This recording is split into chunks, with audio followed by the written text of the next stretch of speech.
Hello guys, welcome back to my YouTube channel or अन्यटा ভিডিওলে মই পোবালি আপোনালোক সকলোকে স্বাগতম জনাইছো। আশা কৰো আপোনালোক সকলো ভালে কুশলে আছে। আজি হৈছে মহালয়া আৰু মহালয়াৰ উপলক্ষে ঘৰতে পাকঘৰত থকা কেইবিধমান সামগ্ৰী আমি মিঠা বুন্দিয়া ঘৰতে কেনেকৈ বনাব পাৰো এই সকলোখিনি আপোনালোকক দেখাই আছো আৰু লগতে যি সকলে ভিডিওসমূহ চাই ভাল পাইছে তেওঁলোকে লাইক কৰিব, কমেন্ট কৰিব, প্লিজ সাবস্ক্ৰাইব কৰি দিব আৰু কাষতে থকা বেল আইকনটো ক্লিক কৰি দিব নতুন নটিফিকেশন পাবলৈ। আৰু যি সকলে মোৰ এই ভিডিওটো পেজত চাই আছে তেওঁলোকে প্লিজ পেজটো ফলো কৰি দিব। আৰু এতিয়া বলক আমি মিঠা বুন্দিয়া আৰু আজিৰ দিনটো আমি কি কৰিলো সকলোখিনি দেখাই আছো।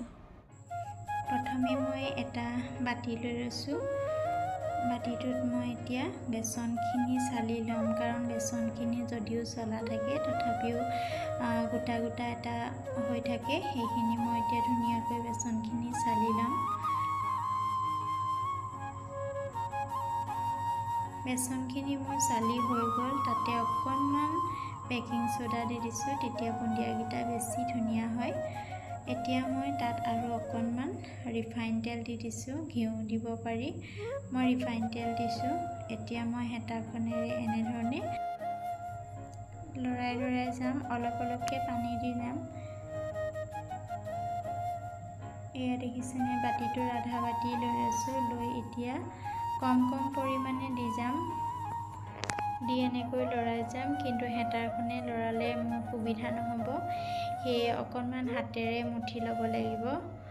হাতেৰে কৰিলে কি হয় জানেনে, হাতেৰে কৰিলে গোটা গোটা অংশখিনি নাথাকে, নহ'লে গোটা গোটা থাকিলে দিগদাৰ হ'ব। সেইকাৰণে হাতেৰে প্ৰথমে পেষ্টটো বনাই ল'ব লাগিব ভালদৰে।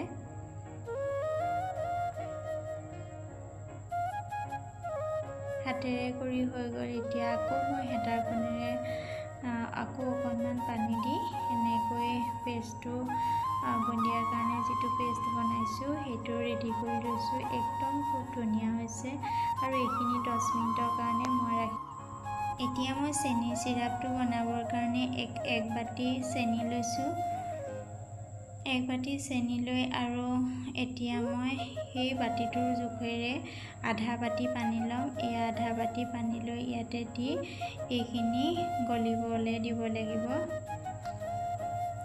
অলপ দেৰি লৰাই দিছো। তাৰ পাছতে যেতিয়া খুব ধুনীয়াকৈ উতলিব, এডাল তাৰৰ নিচিনা হ'ব নালাগে, একদম চিপচিপিয়া মিঠাৰ যিটো আমাৰ হাতত লাগে সেইটো হৈ গ'লে ৰাখি দিব পাৰি, তাক ধুনীয়াকৈ হৈ যায় সেইটো।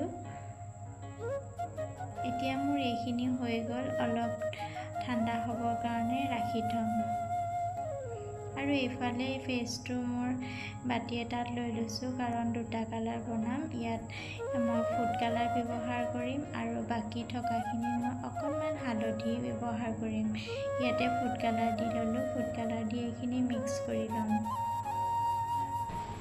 এইফালে টাৱাখন পাতি ল'লো। টাৱাখন পাতিছো কিয় জানেনে, এইখন বহল যে বনাবলৈ খুবেই ধুনীয়া হয়।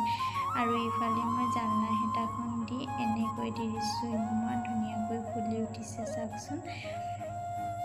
আমি যেতিয়া বুন্দিয়াখিনি বনাই থাকোঁ তেতিয়া আমি মিডিয়ামত ৰাখিব লাগে, একেবাৰে ল'ত ৰাখিব নালাগে। আৰু যেতিয়া দি হৈ যায় তেতিয়া আকৌ ল'ত ৰাখি অলপ দেৰি ভাজি ল'ব লাগে, নহ'লে একেবাৰে মিডিয়ামত ৰাখি বা হাই ফ্লেমত ৰাখি যদি আমি ভাজোঁ তেতিয়া সোনকালে ৰঙা হৈ যায়, কিন্তু ভিতৰখিনি তেতিয়া ইমান ভালদৰে নহয়। সেইকাৰণে ল' ফ্লেমত ৰাখি লৈ ভাজিব লাগে। এইখিনি মোৰ একদম খুব ধুনীয়াকৈ হৈ গ'ল, দেখিছেনে।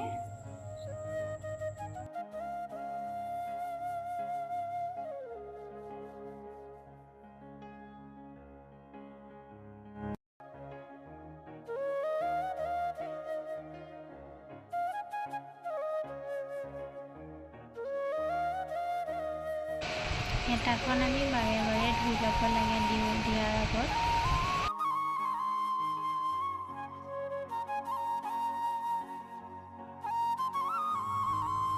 এতিয়া মোৰ এবাটি বেচনেৰে এইখিনি মোৰ দিয়া হৈ গ'ল আৰু কুহুমীয়া কৰি থোৱা এই চেনি চিৰাপখিনিত মই গোটেই বুন্দিয়াখিনি দি দিলোঁ, এনেকৈ দি দিলোঁ। তাৰপাছতে মই এইখিনি 5 ঘণ্টাৰ কাৰণে এনেকৈ থাকিবলৈ দিম, মাজে মাজে লৰাই থাকিম।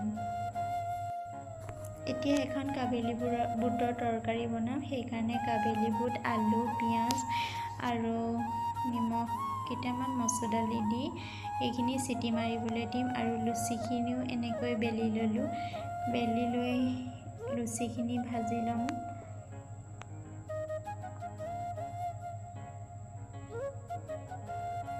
এইফালে মোৰ তৰকাৰীখিনিও ৰেডি হৈ গ'ল আৰু বুন্দিয়াখিনি মই গোটেইখিনি ধুনীয়াকৈ উঠাই ল'লোঁ।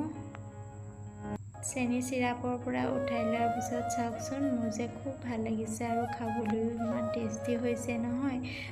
একদম হোটেলৰ মিঠাই মানে বুন্দিয়াৰ দৰেই হৈ গৈছে, অকণো বেয়া হোৱা নাই। দেখিছেনে, গোটেইখিনি গোটা গোটাই হৈছে। ক'ৰবাত কেনেবাকৈ অকণমানহে, দুটামানহে অকণমান ডাঙৰ ডাঙৰ হৈছে, নহ'লে বাকীখিনি চব গোল গোলেই হৈছে।